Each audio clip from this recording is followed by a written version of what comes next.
Assalamualaikum warahmatullahi wabarakatuh. My name is Andreka and I'm from 05SIGP004. This is my multicultural literature subject. Imagine a man standing in his own living room, looking at his white English wife and confessing the deepest fear of his life. He says, "When I come to this country, I have no luggage. Today, what I got." This is George Khan, the protagonist of the 1999 film East is East.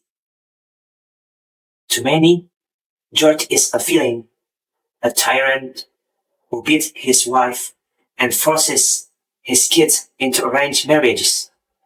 But that line, "I have no luggage," is not the speech of ill feeling. It is the cry of a man terrified of being erased. And now, I want to tell you the story not of a culture clash, but of a tragedy, the tragedy of a man trying to pack a suitcase of identity for children who have already moved into a house he doesn't understand. Let's look closer at the world George inhabits. The film is set in Salford, 1971. This isn't a random date. It is a historical pressure cooker. And we have several facts.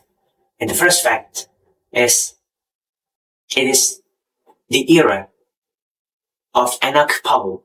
The anti-immigrant rivers of blood speech is still ringing in the ears of the British working class.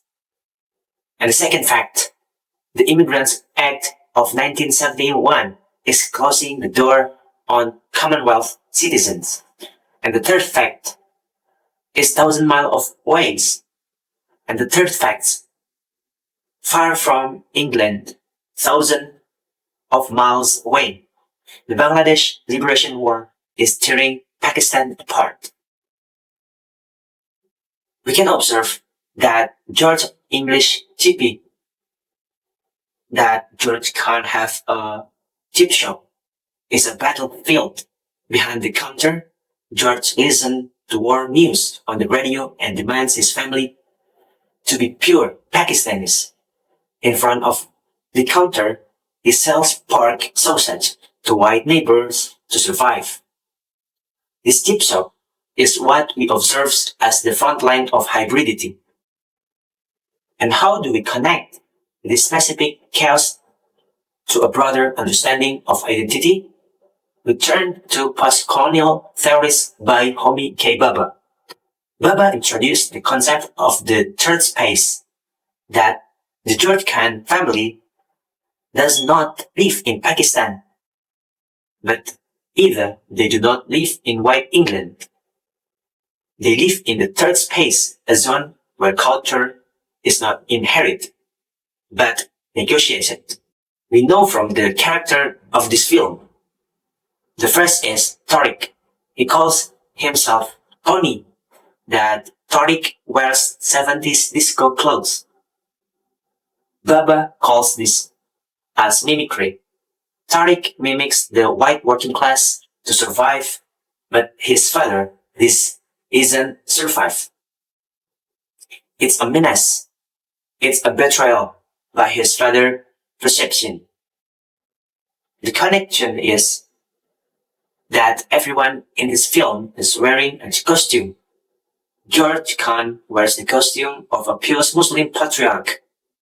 But despite of that, he's selling pork in his chip shop. And Tariq wears the costume of a local lad. In the third space, authenticity is a myth. Here is the key insight. The film's power lies in its ambivalence and its irresolution. Usually, movies gives us a solution, right? Either the family assimilates perfectly, or they reject the West entirely. But East refuses both.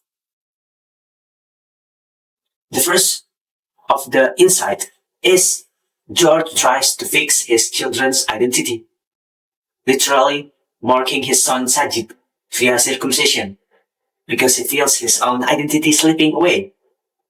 He is acting out the violence of the colonizer within his own home. The second insight about the objects. For example, the parka that Sajid wears is Sajid's shield. This is a portable, safe space. And second example is when Nina refuses to wear sari from his dad because this is the label of sack of foods. And from this film, the objects aren't just things, they are weapons in the war for self-definition. So what is agenda of East is East film, and what is it trying to tell us? The first one is identity is a production. As Stuart Hall argued, identity isn't something you have. It's something you do.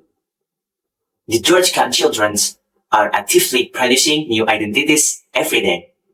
And second, ambivalence is permanent.